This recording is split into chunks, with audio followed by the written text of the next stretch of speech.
સંઘ પ્રદેશમાં યોજાયેલી ચૂંટણીના પરિણામો જાહેર થયા છે ત્યારે સમાચાર સામે આવી રહ્યા છે જ્યાં સંઘ પ્રદેશમાં યોજાયેલી ચૂંટણીના પરિણામો જાહેર થયા ત્યારે દાદરા નગર હવેલીમાં પરિણામો બાદ રાજકારણ ગરમાયું। દાદરા નગર હવેલી ખાતે રાજકારણ ગરમાયું છે જ્યાં કોંગ્રેસી નેતા ગૌરવ પંડ્યાએ પ્રશાસક પર પ્રહારો કર્યા। જ્યારે એડમિનિસ્ટ્રેટર પર કોઈ પણ પક્ષ ન હોઈ શકે તેવું ગૌરવ પંડ્યાએ જણાવ્યું। જ્યારે એડમિનિસ્ટ્રેટરે નિષ્પક્ષ જ હોય છે તેવું ગૌરવ પંડ્યાએ કહ્યું। સંઘ પ્રદેશમાં ચૂંટણી બાદ પરિણામો જાહેર થયા છે જ્યારે પ્રફુલ્લ પટેલ દ્વારા કરાયેલી પોસ્ટ પર તેમને પ્રતિક્રિયા આપી।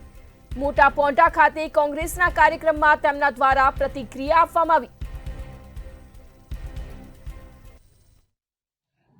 જે કોન્સ્ટિટ્યુશનલ પોસ્ટ છે રાષ્ટ્રપતિ હોય, ગવર્નર હોય, લેફ્ટનન્ટ ગવર્નર હોય, આ લોકો બધા છે they are supposed to be constitutional post and apolitical.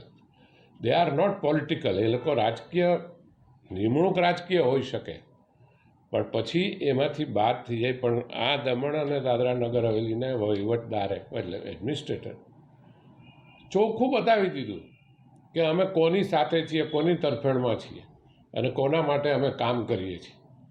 એટલે આપણી કોન્સ્ટિટ્યુશનલ સંવિધાનિક પરંપરાઓનો સંપૂર્ણ રકાસ કરી નાખ્યો છે, સંપૂર્ણ પરિહાસ કરી દીધો છે।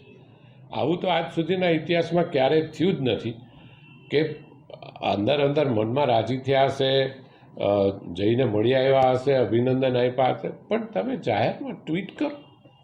દેટ શોઝ કે the hall attitude was a partition attitude, એક પક્ષીય કામગીરી કરી છે અને ખરેખર દુઃખદ છે। એ દાદરાનગર હવેલી હોય કે દમણ હોય, પણ દેશમાં કોઈ પણ જગ્યાએ આ પ્રકારનું જો ચૂંટણીઓ યોજાતી હોય તો આપણી લોકશાહીનું ભવિષ્ય બહુ સારું નથી। કોંગ્રેસ મુંબઈ હાઈકોર્ટની અંદર અપીલ પણ દાખલ કરી છે। જે કોન્સ્ટિટ્યુશનલ પોસ્ટ છે રાષ્ટ્રપતિ હોય, ગવર્નર હોય, લેફ્ટનન્ટ ગવર્નર હોય, આ લોકો બધા છે they are supposed to be constitutional post and apolitical.